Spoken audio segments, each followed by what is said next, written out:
एक कॉन्सेप्ट है सर्वेश्वरवाद का,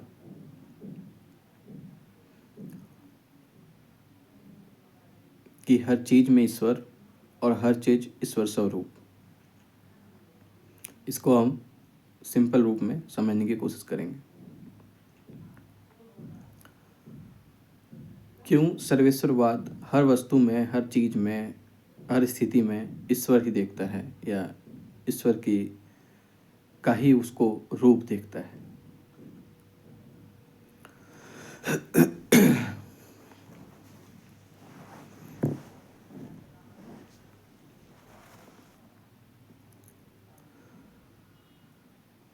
जब हम साइंस पढ़ते हैं तो उसमें हमें रियलिटी को एनालाइज करने की, समझने की एक दृष्टि मिलती है। हम उसमें देखते हैं कि कैसे जो भी बड़े बड़े वस्तु या विभिन्न प्रकार के वस्तु हमें दिखते हैं, वो जब हम उसको तोड़ते हैं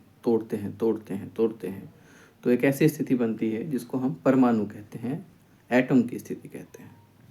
और एटम में भी हम बहुत सारे भेद पाते हैं कि बहुत मल्टीपल टाइप के एटम हैं, परमाणु हैं। जैसे पीरियोडिक टेबल में दिखाया जाता है कि 100 से पार 120 उसके आसपास के टाइप ऑफ परमाणु एटम्स हैं। उन्हीं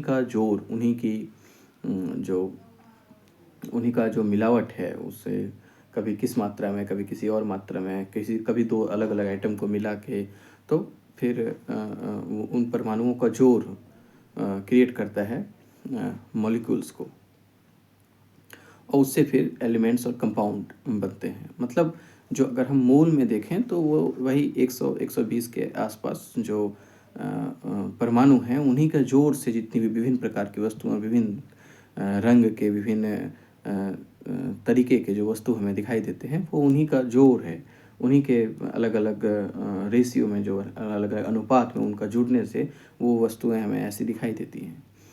कुछ बहुत बड़े, कुछ बहुत छोटे, कुछ विभिन्न, मतलब हजारों लाखों अलग अलग टाइप के वस्तुएं हमें दिखती हैं। अलग अलग टाइप के जीव हमें दिखते हैं। उनके जोड़ से जो अलग अलग टाइप का जो जोड़ बना है, जो उनका एडिशन हुआ है, जो आपस में वो मिले हैं, उसी का वो अलग अलग मैनिफेस्टेशन, अलग अलग रूप में हमें वो दिखाई देता है। कुछ चीज़ें पत्थर बन जाती हैं, कुछ चीज़ें फूल बन जाती हैं, कुछ चीज़ें क्या हवा बन जाती हैं, कुछ चीज़ें कुछ और बन जाती हैं। तो इस हिसाब से अगर हम देखें तो हम पाएंगे कि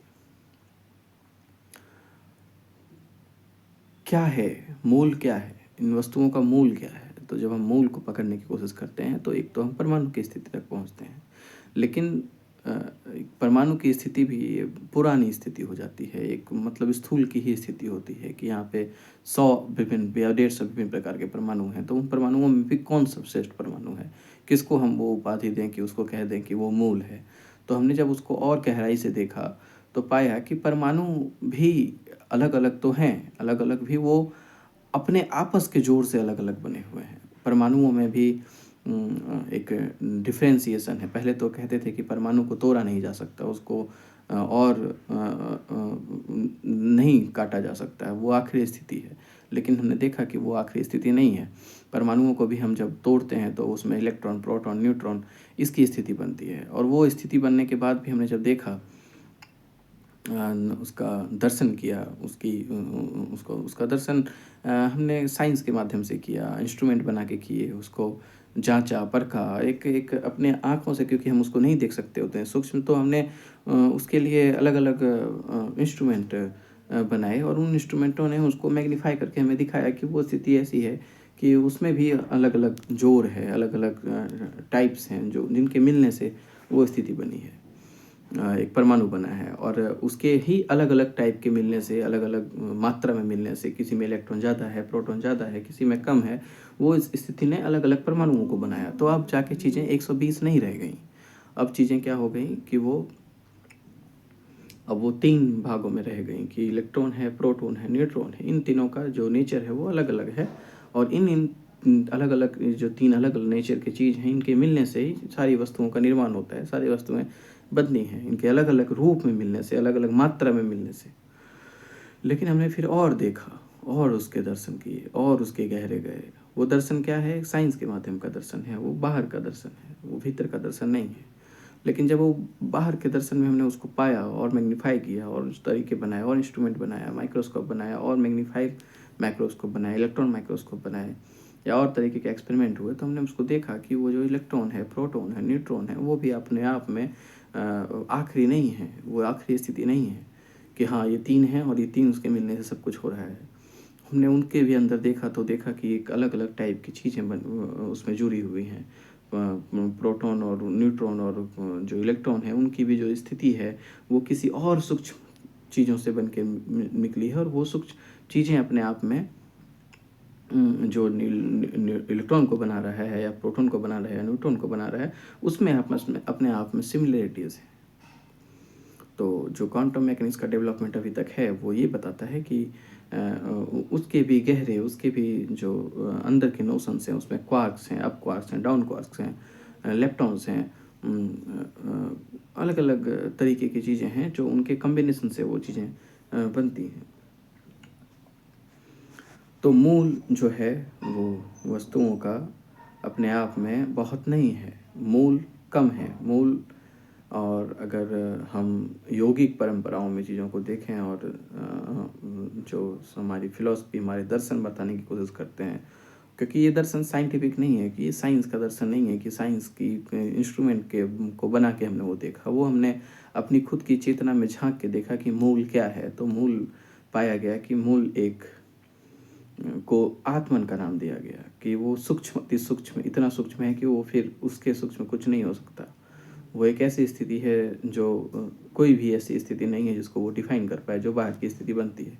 क्योंकि सारी स्थितियाँ जो बन रही हैं वो उनके जोर के कारण, उनको जोड़ने तोड़ने अनुपात के कारण बन रही हैं। तो कोई भी स्थिति नहीं है जिसको हम सिमिलरिटी उसके सिमिलरिटी में हमको बता पाएँ कि ये आत्मा है। कोई स्थिति है नहीं। तो गीता में श्री कृष्ण ने इसकी स्थिति को ऐसे कहा कि ना उसे पानी भिगो सकती है, ना उसको हवा सुखा सकता है, ना उसको अग्नि जला सकती है, ना उसको क्या कहते हैं, तलवार काट सकती है। तो वो ऐसी स्थिति है, और वो ऐसी स्थिति अगर हम साइंस के माध्यम से देखें तो वो फील्ड की स्थिति है। क्योंकि आजकल जो साइंस पहुंच रहा है वो कहीं ना कहीं अब एक फील्ड की स्थिति तक पहुंच रहा है, कि जो भी ग्रॉस चीज़ें बनती हैं वो कहीं ना कहीं फील्ड के एम्प्लीफिकेशन से, उसमें जो तरंग जो अपने आप को में जो एम्पलीट्यूड पैदा होता है, जो उसमें गहराई पैदा होती है, जो कभी वो पार्टिकल का नेचर आ जाता है और कभी फिर वो वेव की नेचर को दिखाने लग जाता है, वो फिर फील्ड में चला जाता है, बिल्कुल एकदम समतल की स्थिति हो जाती है उसकी, और फिर वो किसी पार्टिकल के रूप में प्रकट हो जाता है। तो कहीं ना कहीं वो फील्ड जो है, जिसको हमारे ज्ञान परंपरा में बताया गया कि वो आत्मा है, और आत्मा से सब कुछ निकलता है, आत्मा से ही सब कुछ बनता है, और फिर आत्मा में ही सब कुछ लीन हो जाता है। कहने का मतलब, आत्मा का कहने का मतलब यहाँ पे ईश्वर है, कि ईश्वर से सब कुछ चीज़ें निकलती हैं और ईश्वर में सब कुछ चीज़ें लीन हो जाती हैं। वो ईश्वर ही उन सबका मूल है, और उस ईश्वर से परे ना कुछ है, ना कुछ था, ना कुछ रहेगा, ना उसमें समय है, ना उसमें कह लें कि स्पेस है। स्पेस भी ईश्वर में है, ईश्वर स्पेस में नहीं है। आत्मा जो है वो स्पेस जो है वो आत्मा में है, आत्मा जो है वो स्पेस में नहीं है। आत्मा कोई वस्तु नहीं है कि वो स्पेस में हो, स्पेस भी उसी का क्रिएशन है। तो ऐसे चीज़ें बनती हैं कि वो सूक्ष्म अति सूक्ष्म हो जाती हैं, और सब कुछ आपस एक जाके एक समतल की स्थिति में जाके लीन हो जाती हैं। और वही स्थिति जब ग्रॉस बनती हैं, जब वो प्रकट करती हैं अपने आप को, एक स्थूल रूप लेने स्टार्ट करती हैं, एक जो पार्टिकल के रूप में, मैटर के रूप में प्रकट होती हैं, तो वही स्थिति ग्रॉस होते होते होते होते इतना सब कुछ बनने लग जाता है।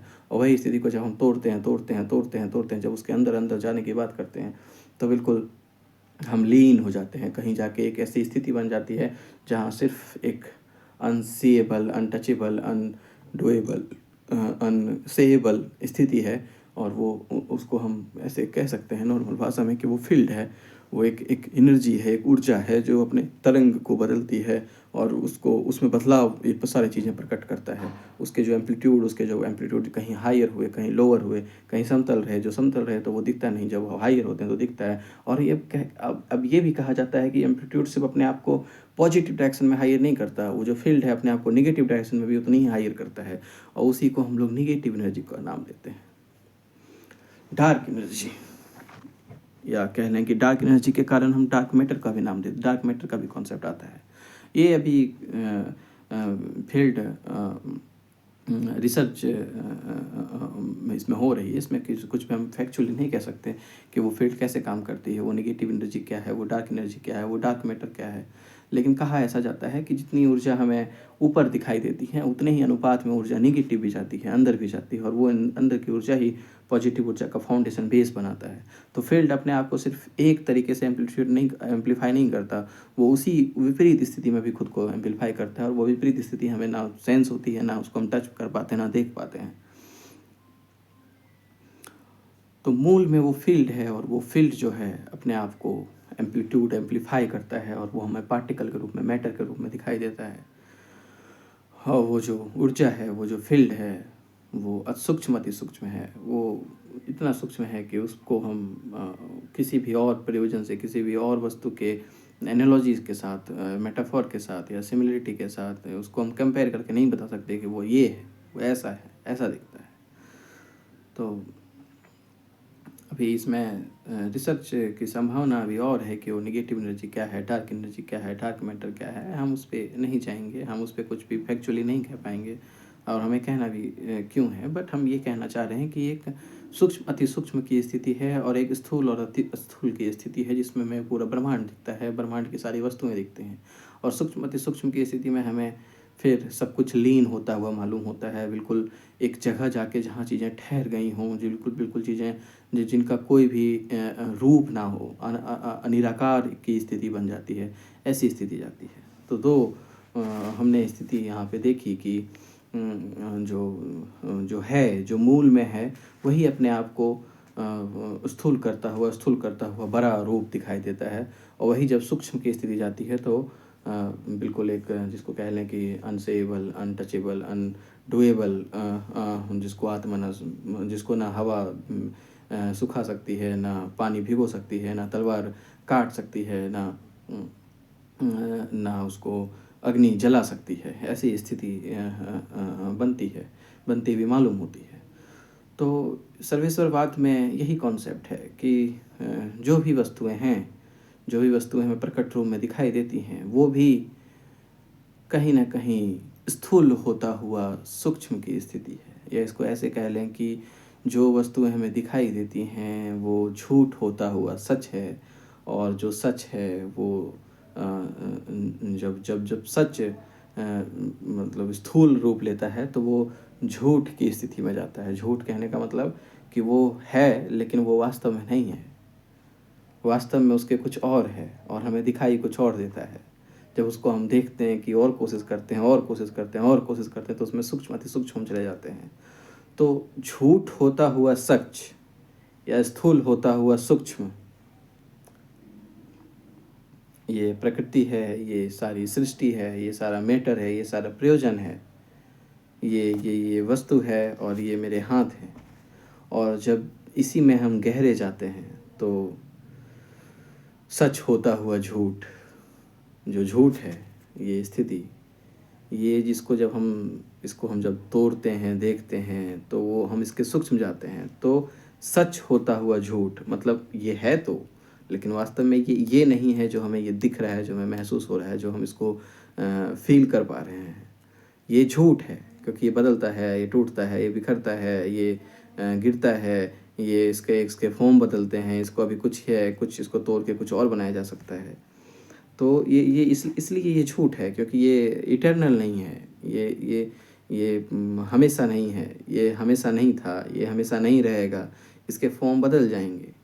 तो ये क्या है? ये झूठ है, ये झूठ है। इसीलिए दुनिया को भ्रम, झूठ कहा जाता है कि ये हमेशा इस स्थिति में नहीं रहती है जिस स्थिति में हमें तुम्हें दिख रही है, और इसकी ये वास्तविक स्थिति भी नहीं है जिस स्थिति में हमें दिख रही है।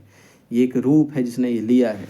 इसमें हम और नहीं जाएंगे कि एक माया है, भ्रम है, क्या है, नहीं है। बस इसको इतनी ही बात है उसमें कि भ्रम कहने का मतलब बस यही है कि ये जो दिख रहा है हमें, ये इसकी स्थिति बदल जाएगी, इसको बदला जा सकता है, अभी भी बदला जा सकता है, इसके रूप बदल जाएंगे। तो ये इसलिए इसको झूठ कहा गया, इसलिए संसार को झूठ कहा गया। लेकिन जब हम इसको काटेंगे, जब इसको हम जानेंगे, इसको और दर्शन करेंगे, इसके और गहरे जाएंगे, तो हम पाएंगे कि इसके अंदर भी कुछ है जो नहीं बदलता है, जिसको इसने बनाया है, जिसने इसको बनाया है। जो सच है, तो सच, झूठ होता हुआ सच ये जगत है जिसको हम भ्रम कहते हैं। झूठ होता हुआ सच मतलब सच ही है, फाउंडेशन में सच है, इसके फाउंडेशन में भी सच ही है। वही है जिसने इसका रूप लिया है, ये वही है, ये वही है जिसने ये रूप लिया है अभी। तो ये झूठ तो है, ये भ्रम तो है, क्योंकि ये बदलेगा, ये टूटेगा, ये बिखरेगा, ये कुछ और बनेगा, लेकिन क्योंकि इसके मूल में वही है, समझ रहे हो, इसके जो फाउंडेशन में है वो वही है। तो इसीलिए एक पत्थर में भी भगवान देखी जाती है और हर वस्तुओं में भगवान देखी जाती है, ईश्वर के ही रूप को देखा जाता है। यही है एक सर्वेश्वरवाद का कॉन्सेप्ट। हर जगह ईश्वर, क्योंकि ईश्वर जो है वो तो मूल है, वो तो बेस है, वो तो फाउंडेशन है, हर वस्तु वहाँ से प्रकट होती है।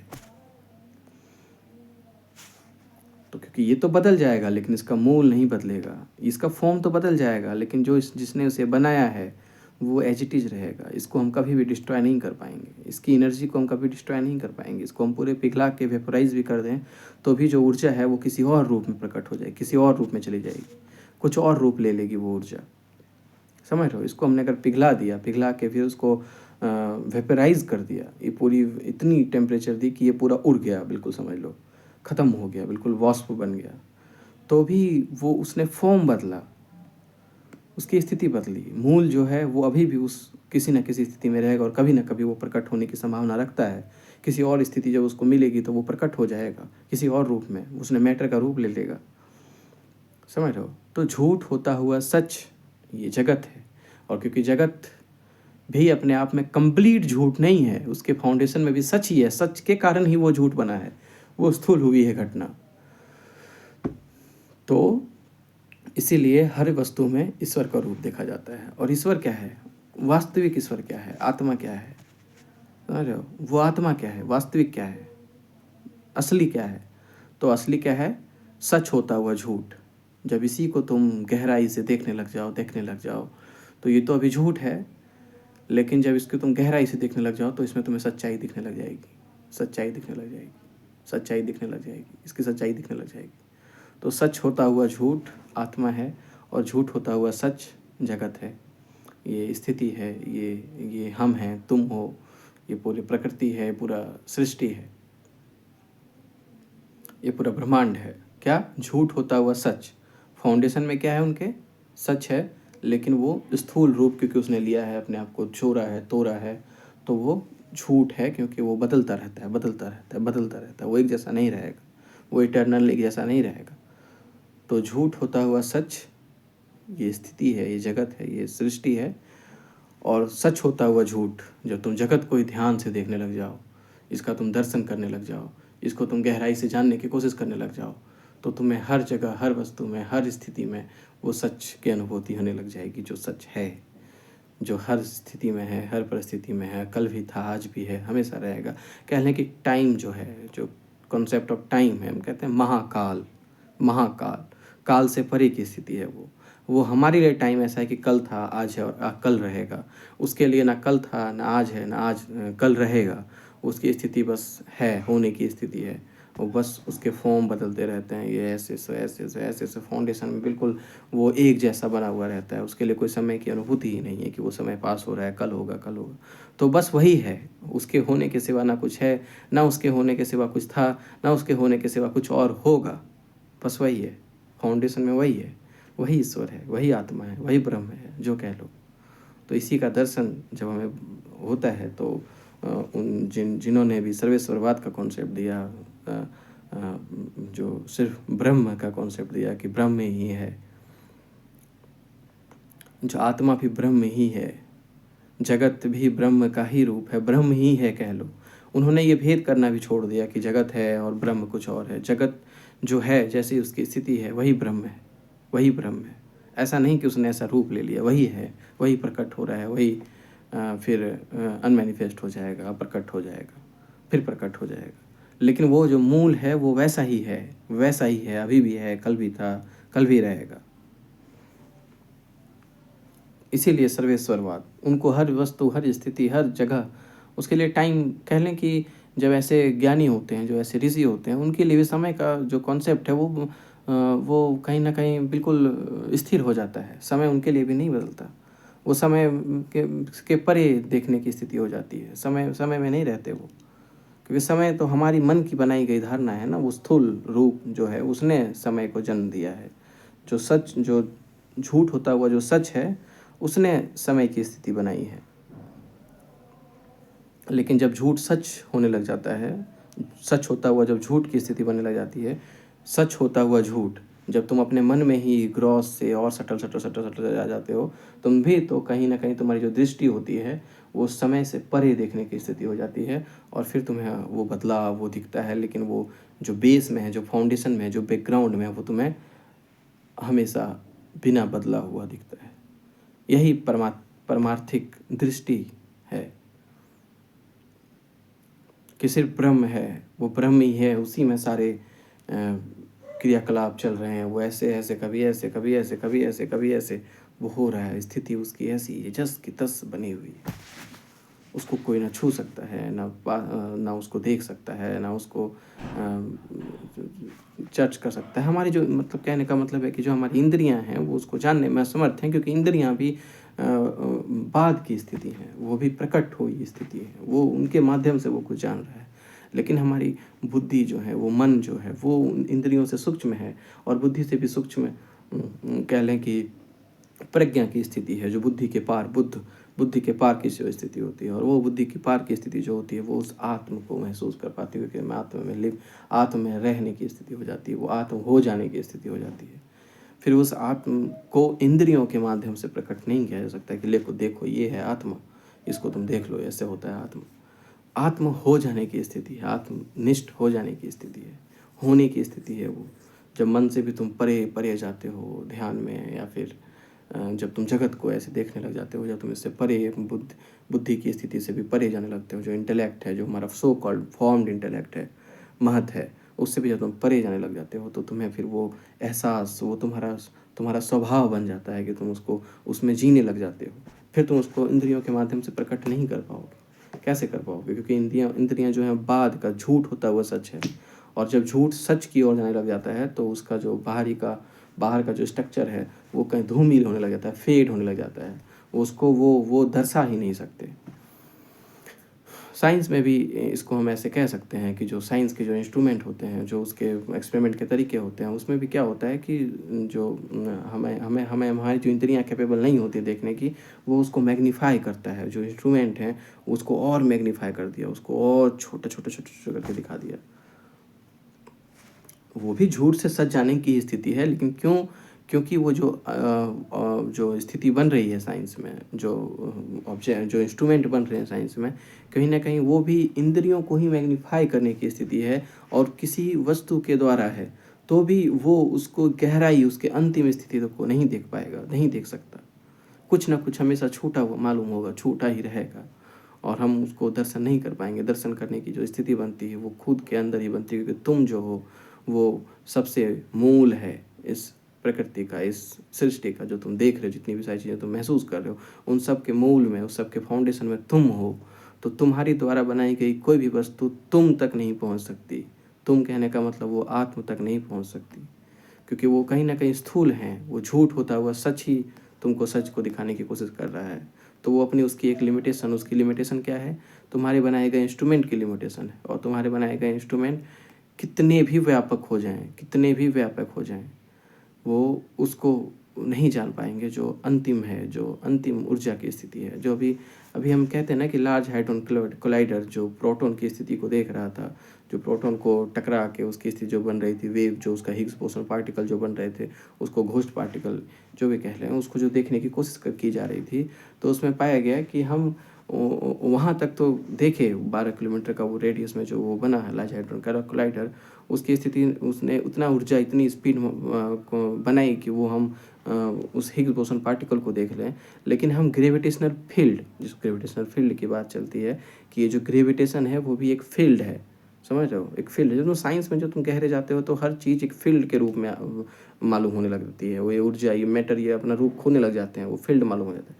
तो जब हमें पता है क्या है कि हम उस ग्रेविटेशन फील्ड को कैसे एक्सपेरिमेंट कर पाएंगे, क्योंकि हम वहाँ तक तो देख लिया हमने कि क्वांटम कुछ है जो इलेक्ट्रॉन और प्रोटॉन के भी भीतर है, लेकिन उस फील्ड को जो आखिरी फील्ड है जो जिसको हम ग्रेविटेशन फील्ड कह लें, मतलब और उसके और भी आयाम हैं और भी रूप हैं, तो हम उसको कैसे एक्सपेरिमेंट कर पाएँ। तो साइंस में ये बात हुई तो पता चला कि उसके लिए हमें लार्ज हाइड्रोजन कोलाइडर नहीं, जो स्वीडन में 12 किलोमीटर के रेडियस में बना है, उसके लिए हमें करोड़ों किलोमीटर के रेडियस का वो कोलाइडर चाहिए जो सैटर्न से होके गुजर के बिल्कुल अर्थ के ऐसी स्थिति बनाएगा, सोलर सिस्टम में ऐसी स्थिति बनाएगा। फिर जब हम पार्टिकल एक्सेलरेटर के थ्रू जब उसको हम वो स्पीड देंगे पार्टिकल को, तो वो स्पीड में जब वो टकराएगा तब वो ऐसी स्थिति पैदा कर सकता है जब हम उस फील्ड को जान पाएँ। तो समझ रहे हो, तुम अपने इंस्ट्रूमेंट को इनलार्ज करोगे, फिर तुमको जब तुम सैटर्न के जैसा मान के चलो, कभी संभावना ऐसी होती है तुम उतने बड़े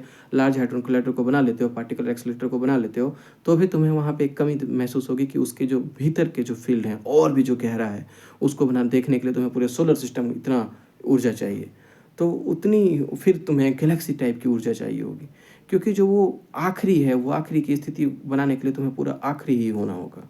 समझ रहे हो, उस ब्रह्मांड की पूरी ऊर्जा को जब तुम कंडेंस्ड करोगे तब तुम्हें वो आखिरी ऊर्जा कहीं ना कहीं दिखेगी। तो वो साइंस बाहर जाने का रास्ता है, वो अपने तरीके से ढूंढता है, वो हमें बहुत सारे इंसाइट देता है, हमारी लाइफ को बहुत आसान बनाता है। लेकिन कह लें कि जो आखिरी है, अगर तुम उस आखिरी को समझना चाहते हो, जानना चाहते हो, जो मूल को जानना चाहते हो, तो एक बाहर से न जाके भीतर जानने की स्थिति होती है। तो उसमें उस रूप को, उस स्थिति को समझ सकते हो, उसको महसूस कर सकते हो, उसको देख सकते हो, वैसा हो सकते हो। तो एक यात्रा भीतर की यात्रा होती है जिसको दर्शन कहते हैं, जिसको ध्यान कहते हैं, जिसको योग कहते हैं, जिसको रिलीजन कहा जाता है, स्पिरिचुअलिज्म कहा जाता है। रिलीजन नहीं कहेंगे, रिलीजन बहुत कल्चरल चीज़ें हैं, बहुत ट्रेडिशनल चीज़ें हैं। स्पिरिचुअलिज्म कि हम स्पिरिट के अंदर बिल्कुल अपने खुद के बिल्कुल भीतर भीतर भीतर और भीतर और भीतर, और उस पॉइंट को, उस शून्य की स्थिति को हम पहचानते हैं कि वो क्या है। और वो क्योंकि वो व्यापक है, वो हर जगह एक जैसा है, एक स्थिति में है। तो अगर हम उसको भीतर से जानने की स्थिति होती है, बाहर से जानने की स्थिति, बाहर की स्थिति का जो लिमिटेशन है वो यही है कि उसके लिए हमें बाहर की पूरी स्थिति को जानना पड़ेगा। हर स्थिति, हर पूरी चीज़ों को मिला देंगे तब हमें वो स्थिति पर मालूम होगी, जो उसको हम बिग बैंग कहते हैं, कि जो सारी चीज़ें ऊर्जा बिल्कुल एक कंसंट्रेटेड फॉर्म में थी, और उस स्थिति को साइंस कोई भी लॉ से डिफाइन नहीं कर पाता है। समझ लो, शून्य की जो स्थिति है, जहाँ से सब कुछ प्रकट हुआ टूटने के बाद, बिखरने के बाद, इसको बिग बैंग कहते हैं, वो उस स्थिति को जानने के लिए हमें उस सारे ब्रह्मांड को कोलैप्स करके उस स्थिति तक लाना होगा, तब जाके हम साइंटिफिक लॉ वहाँ क्या काम करता है, कैसे काम करता है, क्या है वो फील्ड, तब हम उसको उसके बारे में कुछ ग्रॉस फॉर्म में कुछ हम फैक्चुअल फॉर्म में कह पाएंगे कि हाँ ये है, ये ऐसा फील होता है। लेकिन ये हमारी लिमिटेशंस हैं, ह्यूमन होने की लिमिटेशंस हैं। लेकिन ह्यूमन होने की ये अथाह कैपेसिटी भी है कि तुम अपने भीतर जा सकते हो। लेकिन साइंस और जो हमारा ज्ञान जो है, जो कहीं ना कहीं बेस्ड है ऑब्जेक्ट और सब्जेक्ट की डुअलिटी पे, वो सब्जेक्ट को उतनी वरीयत नहीं देता है कि तुम भीतर जाके उस स्थिति को जानो और देखो। अगर वो वरीयत नहीं रही है, ऐसे कम लोग रहे हैं, लेकिन जिन्होंने भी जाना है उन्होंने कहा है कि वो स्थिति आत्मा की स्थिति है, और वही मूल है, वही आखिरी है। समझ लो, वही आखिरी है, वही सच होता हुआ झूठ, वही आखिरी स्थिति है। और झूठ होता हुआ सच, ये ब्रह्मांड, ये सारा स्थूल रूप जो तुम्हें दिख रहा है, वो उसके बाद का मैनिफेस्टेशन है। इसमें एक बात और कह रहे थे कि एक आइंस्टाइन की जो थ्योरी है कि स्पीड ऑफ लाइट, जो पार्टिकल एक्सेलरेटर होता है, वो 99.99 कुछ % ऑफ स्पीड ऑफ लाइट तक कुछ जाने की कोशिश करता है, जाता है वहाँ तक। लेकिन जो वहाँ से जो आखिरी स्थिति बनती है ना, कि एब्सोल्यूट स्पीड ऑफ लाइट के जैसा किसी मास को ट्रेवल करना है, तो उसके लिए बहुत इन्फिनाइट ऊर्जा चाहिए होती है। तो वही ऊर्जा की जो हमें कमी है, उसके कारण हम पार्टिकुलर एक्सेलरेटर को बड़ा करते हैं, कि हम उसको पूरे सोलर सिस्टम में घुमाने की कोशिश करते हैं। जब वो उस स्थिति में घूमता है तो वो अपनी स्पीड को गेन करता है, लाइट की स्पीड के क्रॉस, मतलब करीब जाने की कोशिश करता है। लेकिन क्योंकि उसके लिए ज़्यादा ऊर्जा चाहिए, तो ज़्यादा बड़े कोलाइडर को बनाना पड़ेगा, वो पार्टिकल एक्सेलरेटर को बनाना पड़ेगा।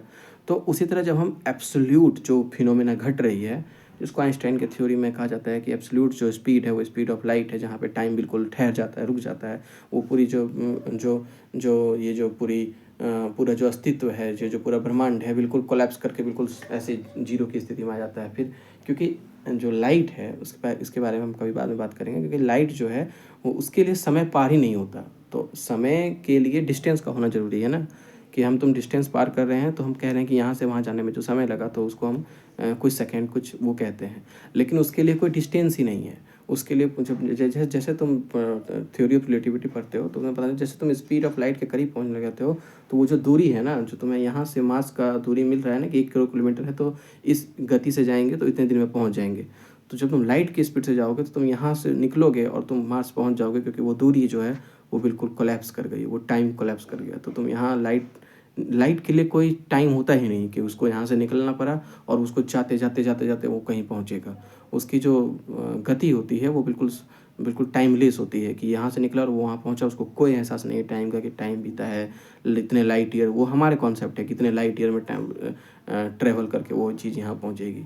लेकिन जब तुम उस स्पीड में होते हो तो डिस्टेंस अपने आप को जैसे तुम्हारी स्पीड ऑफ लाइट की स्थिति बढ़ती है, स्पीड ऑफ लाइट को तुम अप्रोच करते हो, उसी तरह से जो डिस्टेंस है ये बिल्कुल अपने आप को ऐसे कर लेता है। तो तुम यहाँ प्रकट हुए और फिर यहाँ तुम निकल गए। तुम यहाँ से स्टार्ट किया और तुम सैटर्न में पहुँच गए। तुम यहाँ से स्टार्ट किया और कोई तारे पे पहुँच गए। उसके लिए समय नहीं है। समय की जो अनुभूति है वो बिल्कुल एक ग्रॉस फॉर्म में काम करती है। तो उस स्पीड को अप्रोच करने के लिए हमें ज़्यादा ऊर्जा चाहिए, और कहते हैं कि लाइट ऑफ स्पीड को अप्रोच करने के लिए, किसी मास को लाइट ऑफ स्पीड तक ट्रेवल करने के लिए इन्फिनाइट ऊर्जा चाहिए, मतलब पूरे ब्रह्मांड की ऊर्जा चाहिए। और फिर जब पूरे ब्रह्मांड की ऊर्जा तुम्हें अगर एक जगह पे कंडेंस्ड फॉर्म में मिल जाए तो फिर वो पूरा ब्रह्मांड एक ही जगह नहीं आ जाएगा, समझो।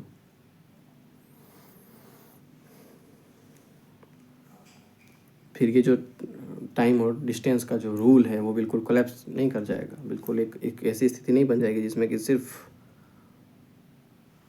आत्मा है। वो भी उस आत्मा का मतलब ये नहीं है कि आत्मा है, मतलब टाइम और स्पेस में ऐसे फैला हुआ है कि टाइम है आज है और कल तक रहेगा ऐसे करके, या फिर बहुत पहले था और बहुत पहले बाद तक वो रहेगा और ऐसे स्पेस में वैसे फैला हुआ है। आत्मा की स्थिति बहुत अजीब स्थिति है। उसके लिए फिर ये ब्रह्मांड, ये अस्तित्व बिल्कुल अलग तरीके से कोलैप्स कर जाता है, कोलैप्स हो जाता है। वो अभी इसी वक्त वो शून्य की स्थिति है। उसमें तुम कह लो कि पूरा ब्रह्मांड अपने आप में समाया हुआ है। उसके लिए कोई एक्सपेंशन ऐसे करके वो नहीं है, वो ग्रॉस में हम उसको ऐसे महसूस करते हैं। वास्तव में जो है वो सूक्ष्म अति सूक्ष्म है और स्थूल अति स्थूल है। तुम उसको जैसे जानोगे वो वैसा है, जो तुम उसको जैसा देखना चाहोगे वो वैसा है।